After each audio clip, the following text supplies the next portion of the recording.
नमस्ते guys, welcome back to our channel जामा नहीं यार गोदान। भाग 33।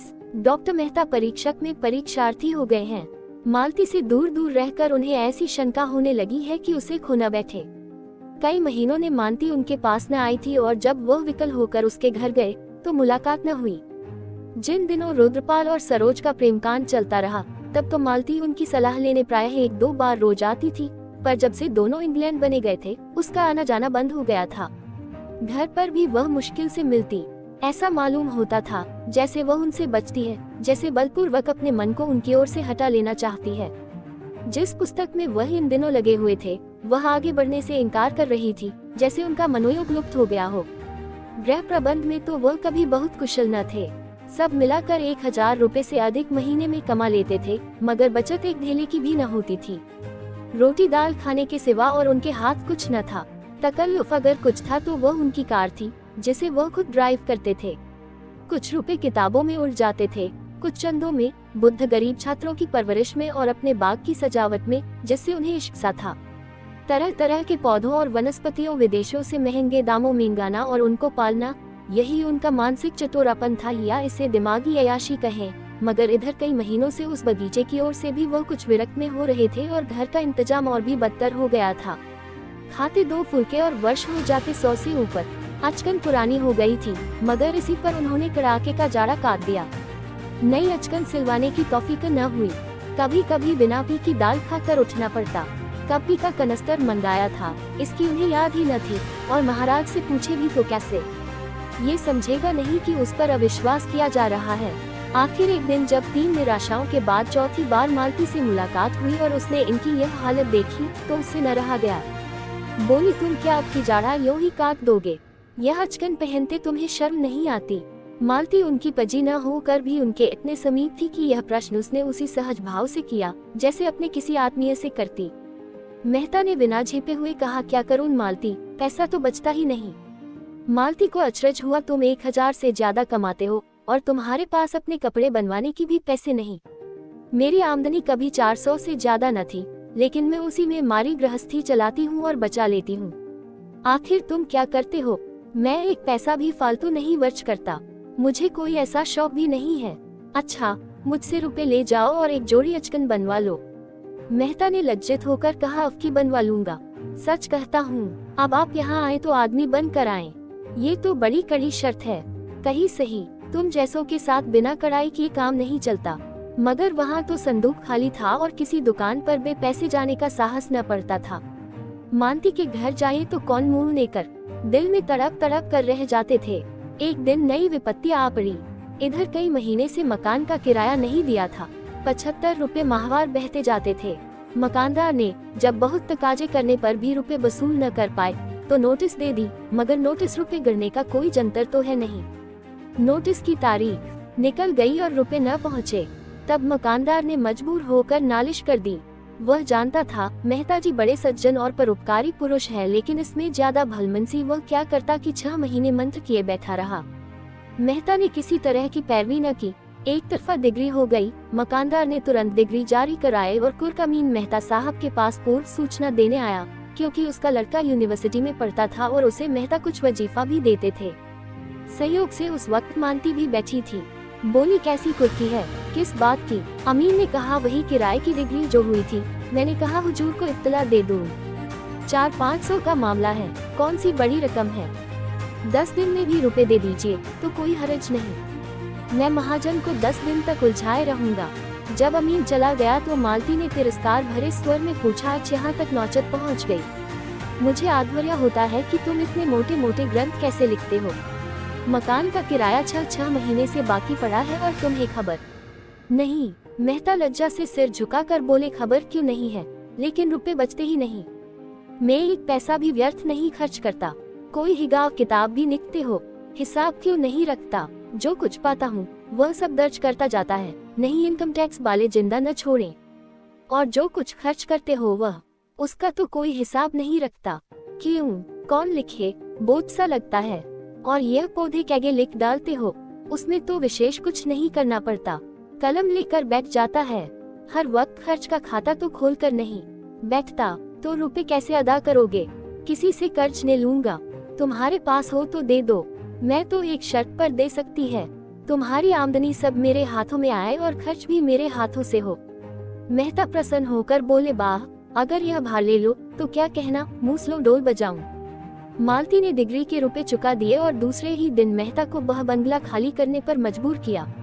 अपने बंगले में उसने उनके लिए 2 बड़े बड़े कमरे दे दिए। उनके भोजन आदि का प्रबंध भी अपने ही गृहस्थी में कर दिया। मेहता के पास सामान तो ज्यादा न था, मगर किताबें कई गाड़ी थी। उनके दोनों कमरे पुस्तकों से भर गए। अपना बगीचा छोड़ने का उन्हें जरूर कलक हुआ, लेकिन मालती ने अपना पूरा अहाता उनके लिए छोड़ दिया कि जो फूल पत्ते हो चाहे न गाएं। मेहता तो निश्चिंत हो गए, लेकिन मालती को उनकी आय व्यय पर नियंत्रण करने में बड़ी मुश्किल का सामना करना पड़ा। उसने देखा, आय तो 1000 से ज्यादा है, मगर वह सारी की सारी गुमदान में उड़ जाती है। मीरा पंचीरा नत्र के उन्हीं से वजीफा पाकर विद्यालय में पढ़ रहे थे। विधवाओं की तादाद भी 1 से कम न थी। इस खर्च में कैसे कमी करे, यह उसे न सूझता था। सारा दोष उसी के सिर मढ़ा जाएगा, सारा अपयश उसी के हिस्से पड़ेगा। कभी मेहता पर झुंझलाती, कभी अपने ऊपर, कभी प्रार्थियों के ऊपर जो एक सरल उदार प्राणी पर अपना भार रखते जरा भी न सकुचाते थे। ये देखकर और मुंझलाहट होती थी कि इन दान लेने वालों में कुछ तो इसके पात्र ही न थे। एक दिन उसने मेहता को आड़े हाथों लिया। मेहता ने उसका आक्षेप सुनकर निधिन भाव से कहा, तुम्हें अख्तियार है, जिसे चाहे वो चाहे न दो, मुझसे पूछने की कोई जरूरत नहीं हो, जवाब भी तुम्ही को देना पड़ेगा। मालती ने चिढ़कर कहा, हाँ और क्या, यश तो तुम लो, अपयश मेरे सिर मड़ी। मैं नहीं समझती तुम किस तर्क से इस दान प्रथा का समर्थन कर सकते हो। मनुष्य जाति को इस प्रथा ने जितना आलमी और मुफ्तखोर बनाया है और उसके आत्मगौरव पर जैसा आघात किया है, उतना अन्याय ने भी न किया होगा, बल्कि मेरे ख्याल में अन्याय ने मनुष्य जाति में विद्रोह की भावना उत्पन्न करके समाज का बड़ा उपकार किया है। मेहता ने स्वीकार किया, मेरा भी यही ख्याल है, तुम्हारा ये ख्याल नहीं है। नहीं मालती, मैं सच कहता हूँ। तो विचार और व्यवहार में इतना भेद क्यों? मालती ने तीसरे महीने बहुतों को निराश किया। किसी को साफ जवाब दिया, किसी से मजबूरी जताई, किसी की फजीहत की। मिस्टर मेहता का बजट तो धीरे धीरे ठीक हो गया, मगर इससे उनको एक प्रकार की मनानी हुई। मालती ने जब तीसरे महीने में 300 बचत दिवाई, तब वह उसने कुछ बोले नहीं, मगर उनकी दृष्टि में उसका गौरव कुछ कम अवश्य हो गया। नारी में दान और त्याग होना चाहिए, उसकी यही सबसे बड़ी विभूति है। इसी आधार पर समाज का भवन खड़ा है। वनिक बुद्धि को वह आवश्यक बुराई ही समझते थे। जिस दिन मेहता की अचकने बंद कर आए और नई घड़ी आए, वह संकोच के मारे कई दिन बाहर न निकले। आत्मसेवा में बड़ा उनकी नजर में दूसरा अपराध न था, मगर रहस्य की बात यह थी कि मालती उनको तो लेखे उपोड़े में कसकर बांधना चाहती थी। उनके धन दान के द्वार बंद कर देना बाहती थी, पर खुद जीवन दान देने में अपने समय और सदाभ्यता को दोनों हाथों से लुटाती थी। अमीरों के घर तो वह बिना फीस लिए न जाती थी, लेकिन गरीबों को मुफ्त देखती थी, मुफ्त दवा भी देती थी। दोनों में अंतर इतना ही था कि मालती पर की भी थी और बाहर की भी। मेहता केवल बाहर के थे, घर उनके लिए न था। निजत्व दोनों मिटाना चाहते थे। मेहता का रास्ता साफ था, उन पर अपनी जात के सिवा और कोई जिम्मेदारी न थी। मालती का रास्ता कठिन था, उस पर दायित्व था, बंधन था, जिसे वह तोड़ न सकती थी, न तोड़ना चाहती थी। उस बंधन में ही उसे जीवन की प्रेरणा मिलती थी। उसे अब मेहता को समीप से देखकर यह अनुभव हो रहा था कि वह खुले जंगल में विचरने वाले जीव को पिंजरे में बंद नहीं कर सकती, और बंद कर देगी तो वह काटने और नीचे दौड़ेगा। पिंजरे में सब तरह का सुख मिलने पर भी उसके प्राण सदैव जंगल के लिए ही तड़पते रहेंगे। मेहता के लिए घरबारी दुनिया एक अनजानी दुनिया थी, जिसकी रीति नीति से वह परिचित न थे। उन्होंने संगार को बाहर से देखा था और उसे मक्र और फरेब से ही भरा समझते थे। जिधर देखते थे उधर ही बुराइयां नजर आती थी, मगर समाज में जब गहराई में जाकर देखा तो उन्हें मालूम हुआ कि इन बुराइयों के नीचे त्याग भी है, प्रेम भी है, साहस भी है, धैर्य भी है। मगर यह भी देखा कि यह विभूतियां हैं तो जरूर, पर दुर्लभ है। और इस शंका और संदेह में जब मालती का अंधकार से निकलता हुआ देवी रूप उन्हें नजर आया, तब वह उसकी ओर उतावलेपन के साथ सारा धैर्य खोकर टूटे और चाहा कि उसे ऐसे जतन से छिपा कर रखे कि किसी दूसरे की आंख भी उस पर न पड़े। ये ध्यान न रहा कि यह मोह ही विनाश की जड़ है। प्रेम जैसी निर्मम वस्तु क्या भय से बांध कर रखी जा सकती है? ये तो पूरा विश्वास चाहती है, पूरी स्वाधीनता चाहती है, पूरी जिम्मेदारी चाहती है। उसके पलनवित होने की शक्ति उसके अंदर है। उसे प्रकाश और क्षेष मिलना चाहिए। वह कोई दीवार नहीं है जिस पर ऊपर से टिन रखी जाती है। उसमें तो प्राण है, फैलने की असीम शक्ति है। जब से मेहता इस बंगले में आए हैं, उन्हें मालती से दिन में कई बार मिलने का अवसर मिलता है। उनके मित्र समझते हैं यह उनके विवाह की तैयारी है, केवल रस्म अदा करने की देर है। मेहता भी यही स्वप्न देखते रहते हैं। अगर मालती ने उन्हें सदा के लिए ठुकरा दिया होता तो क्यों उन पर इतना खेद रखती। शायद वह उन्हें सोचने का अवसर दे रही है और यह खूब सोचकर इसी निश्चय पर पहुँचे हैं कि मालती के बिना वह आधे हैं। यही उन्हें पूर्णता की ओर ले जा सकती है। बाहर से वह विलासिनी है, भीतर से वही मनोवृत्ति शक्ति का केंद्र है। मगर परिस्थिति बदल गई है। तब मालती प्यासी थी, अब मेहता प्यास से विकल हैं। और एक बार जवाब पा जाने के बाद उन्हें उस प्रश्न पर मालती से कुछ कहने का साहस नहीं होता। यद्यपि उनके मन में अब संदेह का लेश नहीं रहा। मालती को समीप से देखकर उनका आकर्षण बढ़ता ही जाता है। दूर से पुस्तक के जो अक्षर निपे पुते सकते थे, समीप से यह स्पष्ट हो गए हैं। उनमें अर्थ है, संदेश है। इधर मालती ने अपने बाग के लिए गोबर को माली रख लिया था। एक दिन वह किसी मरीज को देखकर आ रही थी कि रास्ते में पेट्रोल न रहा। वह खुद ड्राइव कर रही थी। फिक्र हुई पेट्रोल कहाँ से आए। रात के 9 बज गए थे और माघ का जाड़ा पड़ रहा था। सड़कों पर सन्नाटा हो गया था। कोई अगा आदमी नजर न आता था जो कार को दबेल कर पेट्रोल की दुकान तक ले जाए। बार बार नौकर पर झुंझला रही थी। हरामखोर कहीं का, बेखबर पड़ा रहता है। संयोग से गोबर उधर से आ निकला। मालती को देखकर उसने हालत समझ ली और गाड़ी को 2 फरलांग ठेलकर पेट्रोल की दुकान तक लाया। मालती ने प्रसन्न होकर पूछा, नौकरी करोगे? गोबर ने धन्यवाद के साथ स्वीकार किया। 15 रुपए वेतन तय हुआ। माली का काम उसे पसंद था।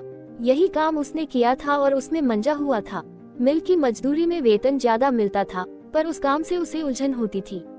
दूसरे दिन गोबर ने मालती के यहाँ काम करना शुरू कर दिया। उसे रहने को एक कोठरी भी मिल गई। झुनिया भी आ गई। मालती बाग में आती तो शुनिया का बालक धूल मिट्टी में खेलता फिरता। एक दिन मालती ने उसे एक मिठाई दे दी। बच्चा उस दिन से परच गया। उसे देखते ही उसके पीछे लग जाता और जब तक मिठाई न ले लेता उसका पीछा न छोड़ता। एक दिन मालती बाग में आई तो अचानक न दिखाई दिया। सुनिया से पूछा तो मालूम हुआ बच्चे को ज्वर आ गया है। मालती ने घचरा कर कहा, ज्वर आ गया तो मेरे पास क्यों नहीं लाए? चल देखें। बालक खटोले पर ज्वर में अचेत पड़ा था। खपराल की उस कोठरी में इतनी सीलन, इतना अंधेरा और इस ठंड के दिनों में भी इतने मच्छर की मालती 1 मिनट भी यहाँ न ठहर सकी। तुरंत आकर वर्मामीटर लिया और फिर जाकर देखा, 104 था। मालती को भय हुआ, कहीं चेचक न हो। बच्चे को अभी तक टीका नहीं लगा था और अगर इस गीली कोठरी में रहा तो भय था कहीं ज्वर और न बह जाए। सहसा बालक ने आंखें खोल दी और मालती को बड़ी पाकर करल नेत्रों से उसकी ओर देखा और उसकी गोद के लिए हाथ फैलाए। मालती ने उसे गोद में उठा लिया और श्रपकियों देने लगी। बालक मालती की गोद में आकर जैसे किसी बड़े सुख का अनुभव करने लगा। अपनी जनती हुई उंगलियों से उसके गले की मोतियों की माला पकड़कर अपनी ओर खींचने लगा। मालती ने नेकलेस उतार कर उसके गले में डाल दी। बालक की स्वार्थी प्रकृति इस दशा में भी सजग थी। नेकलेस पाकर जब उसे मालती की गोद में रहने की कोई ऐसी जरूरत न रही। यहाँ उसके छिन जाने का भय था। झुनिया की गोद इस समय ज्यादा सुरक्षित थी। मालती ने खिले हुए मन से कहा, बड़ा चालाक है, चीज से कर कैसा भागा? झुनिया ने कहा, दे दो बेटा, मेम साहब का है। बालक ने हार को दोनों हाथों में पकड़ लिया और माँ की ओर रोष से देखा। मालती बोली, तुम पहने रहो बच्चा, मैं मानती नहीं है। उसी वक्त बेंगले में आकर उसने अपना बैठक का कमरा खाली कर दिया और उसी वक्त झुनिया उस नए कमरे में उठ गई। मंगल ने उस स्वर्ग की कौतूहल भरी आंखों से देखा। छत में पंखा था, रंगीन बल्ब थे, दीवारों पर तस्वीरें थीं। देर तक उन बीजों को टकटकी लगाए देखता रहा। मालती ने बड़े प्यार से पुकारा, मंगल। मंगल ने मुस्कुरा कर उसकी ओर देखा, जैसे कह रहा हो, आज तो हंसा नहीं जाता मेम साहबा, क्या करें? आपसे कुछ हो सके तो कीजिए। मालती ने शुनिया को बहुत सी बातें समझाए और चलते चलते पूछा, तेरे घर में कोई दूसरी औरत हो तो गोबर से कह दे 2-4 दिन के लिए बुला लावे। मुझे चेचक का डर है। कितनी दूर है तेरा घर? झुनिया ने अपने गांव का नाम और घर का पता बताया। अंदाज से 18-20 कोम होंगे। मालती को बेलारी याद था। बोली, यही गांव तो नहीं जिसके पश्चिम तरफ आधा मील पर नदी है? हाँ हो मेम साहब, वही गांव है। आपको कैसे मालूम? एक बार हम लोग उस गांव में गए थे, होरी के घर ठहरे थे। तू उसे जानती है? वह तो मेरे ससुर है मेम साहब। मेरी मास भी मिली होंगी। हाँ हाँ, बड़ी समझदार औरत मालूम होती थी। मुझसे खूब बातें करती रही। तो गोबर को भेज दे, अपने माँ को बुला लाए। वो उन्हें बुलाने नहीं जाएंगे। क्यों? कुछ ऐसा ही कारण है। जुनिया को अपने घर का चौका बर्तन, झाड़ू, बुहाई, रोटी पानी सभी कुछ करना पड़ता। दिन को तो दोनों चना चवेना खाकर रह जाते। रात को जब मालती आ जाती तो जुनिया अपना खाना पकाती और मालती बच्चे के पास बैठती। ये बार बार चाहती कि बच्चे के पास बैठे, लेकिन मालती उसे न आने देती। रात को बच्चे का ज्वर तेज हो जाता और वह बेचैन होकर दोनों हाथ ऊपर उठा लेता। मालती उसे गोद में लेकर घंटों कमरे में टहलती। चौथे दिन उसे चेचक निकल आई। मालती ने सारे घर को टीका लगाया, खुद को टीका लगवाया, मेहता को भी लगाया। गोबर, सुनिया, महाराज कोई न बचा। पहले दिन तो दाने छोटे थे और अलग अलग थे, जान पड़ता था छोटी माता है। दूसरे दिन दाने जैसे खिल उठे और अंगूर के दानों के बराबर हो गए और फिर कई कई दाने मिलकर बड़े बड़े आंवले जैसे हो गए। मंगल जलन और खुजली और पीड़ा से बेचैन होकर करण स्वर में कराहता और दीन असहाय नेत्रों से मालती की ओर देखता। उसका कराहना भी प्रौढ़ों का सा था और दृष्टि में भी प्रौद्रता थी, जैसे वही काय जवान हो गया हो। इस असहाय वेदना ने मानो उसके अवोध शिशुपन को मिटा डाला हो। उसकी शिशु बुद्धि मानो सज्ञान होकर समझ रही थी कि मालती ही के जतन से यह अच्छा हो सकता है। मालती जो ही किसी काम से चली जाती, वह रोने लगता। मालती के आते ही चुप ही जाता। रात को उसकी बेचैनी बढ़ जाती और मालती को प्रायः सारी रात बैठना पड़ जाता, मगर वह न कभी झुंझलाती न चिती। हाँ, शुनिया पर उसे कभी कभी अवश्य क्रोध आता, क्योंकि यह ज्ञान के कारण जो न करना चाहिए ये कर बैठती। गोबर और जुनिया दोनों की आस्था फेक में अधिक थी, पर यहाँ उसको कोई अवसर न मिलता। उस पर जुनिया वो बच्चे की माँ होकर बच्चे का पालन करना न जानती थी। मंगल दिख करता तो उसे डांटती फुसती, जरा सा भी अवकाश पाती तो जमीन पर सो जाती और सवेरे से पहले न उठती, और गोबर तो उस कमरे में आते जैसे डरता था। मालती वहाँ बैठी है, कैसे जाए? सुनिया से बच्चे का हाल हवाल पूछ लेता और खाकर पड़ रहता। उस चोट के बाद वह पूरा स्वस्थ न हो पाया था। थोड़ा सा काम करके भी थक जाता था। उन दिनों जब शुनिया पान व्यक्ति थी और वह आराम से पड़ा रहता था तो ये कुछ हरा हो गया था, मगर इधर कई महीने बोझ कोने और चूने गारे का काम करने से उसकी दशा गिर गई थी। उस पर यहाँ काम बहुत था। सारे बाग को पानी निकाल कर सींचना, क्यारियों को गोड़ना, घास छीलना, गायों को चारा पानी देना और दोहना। और जो मालिक कितना दयालु हो उसके काम में काम चोरी कैसे करे, यह गान उसे एक क्षण भी आराम से न बैठने देता। और तब मेहता खुद खुरपी से कर घंटों बाग में काम करते तो वह कैसे आराम करता। वह खुद सूखता जाता था, पर बाग हरा हो रहा था। मिस्टर मेहता को भी बालक से क्षय हो गया था। एक दिन मालती ने उसे गोद में लेकर उनकी मूंछें उखड़वा दी थी। दुष्ट ने मूंछों को ऐसा पकड़ा था कि समूल ही उखाड़ लेगा। मेहता की आंखों में आंसू भर आए थे। मेहता ने बिगड़ कर कहा था, बड़ा शैतान लौड़ा है। मालती ने उन्हें डांटा था, तुम मुंह साफ क्यों नहीं कर लेते? मेरी मूंछें मुझे प्राणों से प्रिय हैं। आपकी पकड़ लेगा तो उखाड़ कर ही छोड़ेगा, तो मैं इसके कान भी उखाड़ लूंगा। मंगल को उनकी मूंछें उखाड़ने में कोई खास मजा आया था। वह खूब खिलखिलाकर हंस रहा था और मूंछों को और जोर से खींचा था, मगर मेहता को भी शायद मूंछें उखड़वाने में मजा आया था, क्योंकि वह प्रायः 2-3 बार रोज उससे अपने मूंछों की रस्साक्षी करा लिया करते थे। इधर जब से मंगल को चेचक निकल आई थी, मेहता को भी बड़ी चिंता हो गई थी। अक्सर कमरे में जाकर मंगल को व्यथित आंखों से देखा करते। उसके कष्टों की कल्पना करके उनका कोमल हृदय हिल जाता था। उनके दौड़ धूप से यह अच्छा हो जाता तो पृथ्वी के उस छोर तक दौड़ लगाते। रुपए खर्च करने से अच्छा होता तो चाहे भी मांगना पड़ता, वह उसे अच्छा करके ही रहते। लेकिन यहाँ कोई बम न था। उसे छूते भी उनके हाथ कांपते थे, कहीं उसके आंवले न टूट जाए। मालती कितने कोमल हाथों से उसे उठाती है, कंधों पर उठाकर कमरे में टहलाती है और कितने नेह से उसे बहलाकर दूध पिलाती है। ये वात्सल्य मालती को उनकी दृष्टि में न जाने कितना ऊंचा उठा देता है। मालती केवल रमणी नहीं है, माता भी है, और ऐसी वैसी माता भी नहीं, गजे अर्थों में देवी और माता और जीवन देने वाली, जो पराये बालक को भी अपना सकती है, जैसे उसने मातापन का सदैव संचय किया हो और आज दोनों हाथों से उसे लुटा रही हो। उसके अंगन से मातापन फूटा पड़ता था, मानो यही उसका यथार्थ रूप हो। ये हाव भाव, ये शौक श्रृंगार उसके मातापन के आवरण मात्र हो, जिसमें उस विभूति की रक्षा होती रहे। रात का 1 बज गया था। मंगल का रोना सुनकर मेहता चौंक पड़े। सोचा, बेचारी मालती आधी रात तक तो जागती रही होगी, इस वक्त से उठने में कितना कष्ट होगा। अगर द्वार खुला हो तो मैं ही बजते की चुप करा दूं। तुरंत उठकर उस कमरे के द्वार पर आए और शीशे से अंदर झुका। मालती बच्चे की गोद में लिए बैठी थी। बच्चा अनायास ही रो रहा था। शायद उसने कोई स्वप्न देखा था या और किसी वजह से डर गया था। मालती चुमकारती थी, थपकती थी, तस्वीरें दिखाती थी, गोद में लेकर टहलती थी, पर बच्चा चुप होने का नाम न लेता था। मालती का यह अटूट वात्सल्य, यह अदम्य मातृभाव देखकर उनकी आंखें सजल हो गई। मन में ऐसा पुलक उठा कि अंदर जाकर मालती के चरणों को हृदय से लगा ले। अंतस्थल से अनुराग में डूबे हुए शब्दों का एक समूह मचल पड़ा। प्रिय, मेरे स्वर्ग की देवी, मेरी रानी, डार्लिंग। और उगी प्रेमोन्माद में उन्होंने पुकारा, मालती जरा द्वार खोल दी। मालती ने आकर द्वार खोल दिया और उनकी ओर जिज्ञासा की आंखों से देखा। मेहता ने पूछा, क्या सुनिया नहीं उठी? ये तो बहुत रो रहा है। मेहता ने संवेदना भरे स्वर में कहा, आज 8वां दिन है, पीड़ा अधिक होगी। इसी से तो लाओ, मैं कुछ देर टहला दूं, तुम थक गई होगी। मालती ने मुस्कुरा कर कहा, तुम्हें जरा ही देर में गुस्सा आ जाएगा। बात सच थी, मगर अपनी कमजोरी को कौन स्वीकार करता है। मेहता ने जिद करके कहा, तुमने मुझे इतना हलिया समझ लिया है। मालती ने बच्चे को उनकी गोद में दे दिया। उनकी गोद में जाते ही यह एकदम चुप हो गया। बालकों में जो एक अंतर्ज्ञान होता है, उसने उसे बता दिया, अब रोने में तुम्हारा कोई फायदा नहीं। यह नया आदमी ही नहीं, पुरुष है, और पुरुष गुमसेवर होता है और निर्दयी भी होता है, और चारपाई पर लेटा कर या बाहर अंधेरे में सुला कर दूर चला जा सकता है और किसी को पास आने भी न देगा। मेहता ने विजय गर्व से कहा, देखा कैसा चुप कर दिया। मालती ने विनोद किया, हाँ तुम इस कला में भी कुशल हो। कहा, मीठी तुमसे मेर रखी है और मुझ पर विश्वास नहीं किया जा सकता।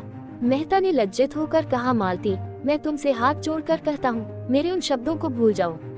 इन कई महीनों में कितना पछताया हूँ, कितना लज्जित हुआ हूँ, कितना दुखी हुआ हूँ, शायद तुम इसका अंदाज न कर सको। मालती ने सरल भाव से कहा, मैं तो भूल गई, सच कहती हैं। मुझे कैसे विश्वास आए? उसका प्रमाण यही है कि हम दोनों एक ही घर में रहते हैं, एक साथ खाते हैं, हंसते हैं, बोलते हैं। क्या मुझे कुछ याचना करने की अनुमति न दोगी? उन्होंने मंगल को खाट पर लिटा दिया, जहाँ वह दुबक कर सो रहा, और मालती की ओर प्रार्थी आंखों से देखा, जैसे उसकी अनुमति पर उनका सब कुछ टिका हुआ हो। मालती ने आए होकर कहा, तुम जानते हो, तुमसे ज्यादा निकट संसार में मेरा कोई दूसरा नहीं है। मैंने बहुत दिन हुए अपने को तुम्हारे चरणों पर समर्पित कर दिया। तुम मेरे पथ प्रदर्शक हो, मेरे देवता हो, मेरे गुरु हो। तुम्हें मुझसे कुछ याचना करने की जरूरत नहीं, मुझे केवल संकेत कर देने की जरूरत है। जब तक मुझे तुम्हारे दर्शन न हुए थे और मैंने तुम्हें पहचाना न था, भोग और आत्म सेवा ही मेरे जीवन का इष्ट था। तुमने आकर उसे प्रेरणा दी, स्थिरता दी। मैं तुम्हारे एहसान कभी नहीं भूल सकती। मैंने नदी की तट वाली तुम्हारी बातें गांठ बांध ली। दुख यही हुआ कि तुमने भी मुझे वही समझा जो कोई दूसरा पुरुष समझता, जिसकी मुझे तुमने आशा न थी। उसका दायित्व मेरे ऊपर है, यह मैं जानती हूँ, लेकिन तुम्हारा अमूल्य प्रेम पाकर भी मैं वही बनी रहूंगी। ऐसा समझकर तुमने मेरे साथ अन्याय किया। मैं इस समय कितने गर्व का अनुभव कर रही हूँ, ये तुम नहीं समझ सकते। तुम्हारा प्रेम और विश्वास पाकर अब मेरे लिए कुछ भी शेष नहीं रह गया है। ये वरदान मेरे जीवन को सार्थक कर देने के लिए काफी है। यह मेरी पूर्णता है। ये कहते कहते मालती के मन में ऐसा अनुराग उठा कि मेहता के सीने से लिपट जाए। भीतर की भावनाएं बाहर आकर मानो सत्य हो गई थी। उसका रोम रोम पुलकित हो उठा। जिस आनंद को उसने दुर्लभ समझ रखा था, वह इतना सुलभ, इतना समीप है, और हृदय का वह आह्लाद मुख पर जाकर उसे ऐसी शोभा देने लगा कि मेहता को उसमें देवत्व की आभा दिखी। ये नारी है या मंगल की, पवित्रता की और त्याग की प्रतिमा। उसी वक्त जुनिया जागकर उठ बैठी और मेहता अपने कमरे में चले गए, और फिर 2 सप्ताह तक मालती से कुछ बातचीत करने का अवसर उन्हें न मिला। मालती कभी उनसे एकांत में न मिलती। मालती के वह शब्द उनके हृदय में गूंजते रहते। उनमें कितनी सांत्वना थी, कितनी विनय थी, कितना नशा था। 2 सप्ताह में मंगल अचरा हो गया। हो, मुंह पर चेचक के दाग न भर सके। उस दिन मालती ने आसपास के लड़कों को भरपेट मिठाई खिलाए और जो मनौतियों कर रखी थी, वह भी पूरी की। इस त्याग के जीवन में कितना आनंद है, इसका अब उसे अनुभव हो रहा था। जुनिया और गोबर का हर्ष मानो उसके भीतर प्रतिबिंबित हो रहा था। दूसरों के कष्ट निवारण में उसने जिस सुख और उल्लास का अनुभव किया, वह कभी भोग विलास के जीवन में न किया था। वह नालसा अब उन फूलों की भांति क्षीण हो गई थी, जिसमें फल लग रहे हों। अब वह उस दर्जे से आगे निकल चुकी थी जब मनुष्य स्थूल आनंद को परम सुख मानता है। यह आनंद अब उसे तुच्छ पतन की ओर ले जाने वाला कुछ हल्का बल्कि विभत्स सा लगता था। उसे बड़े बंगले में रहने का क्या आनंद, जब उसके आसपास मिट्टी के झोंपड़े मानो विलाप कर रहे हों। कार पर चढ़कर अब उसे गर्व नहीं होता। मंगल जैसे अबोध बालक ने उसके जीवन में कितना प्रकाश डाल दिया, उसकी माँ ने सच्चे आनंद का द्वार सा खोल दिया। एक दिन मेहता के सिर में जोर का दर्द हो रहा था। वह आंखें बंद किए चारपाई पर पड़े तड़प रहे थे कि मालती ने आकर उनके सिर पर हाथ रखकर पूछा, कब से ये दर्द हो रहा है। मेहता को ऐसा जान पड़ा, उन कोमल हाथों ने जैसे सारा दर्द खींच लिया। उठकर बैठ गए और बोले, दर्द तो दोपहर से ही हो रहा था और ऐसा सिर दर्द मुझे आज तक नहीं हुआ था, मगर तुम्हारे हाथ रखते ही सिर ऐसा हल्का हो गया है, मानो दर्द था ही नहीं। तुम्हारे हाथों में ये सिद्धि है। मालती ने उन्हें कोई दवा लाकर खाने को दे दी और आराम से लेट रहने की ताकीद करके तुरंत कमरे से निकल जाने को हुई। मेहता ने आग्रह करके कहा, जरा 2 मिनट बैठोगी नहीं। मालती ने द्वार पर से पीछे फिर कर कहा, इस वक्त बातें करोगे तो शायद फिर दर्द होने लगे। आराम से लेटे रहो। आजकल मैं तुम्हें हमेशा कुछ न कुछ पढ़ते या लिखते देखती हूँ। 2-4 दिन लिखना पढ़ना छोड़ दो। तुम 1 मिनट बैठोगी नहीं। मुझे एक मरीज को देखने जाना है। अच्छी बात है, जाओ। मेहता के मुख पर कुछ ऐसी उदासी छा गई कि मालती लौट पड़ी और सामने आकर बोली, अच्छा कहो, क्या कहते हो। मेहता ने विमन होकर कहा, कोई खास बात नहीं है, यही कह रहा था कि इतनी रात गई किस मरीज को देखने जाओगी। वही राय साहब की लड़की है, उसकी हालत बहुत खराब हो गई थी, अब कुछ संभल गई है। उसके जाते ही मेहता फिर लेट रहे। कुछ समझ में नहीं आया कि मालती के हाथ रखते ही दर्द क्यों शांत हो गया। अवश्य ही उसमें कोई सिद्धि है और यह उसकी तपस्या का, उसकी कर्मण्य मानवता का ही वरदान है।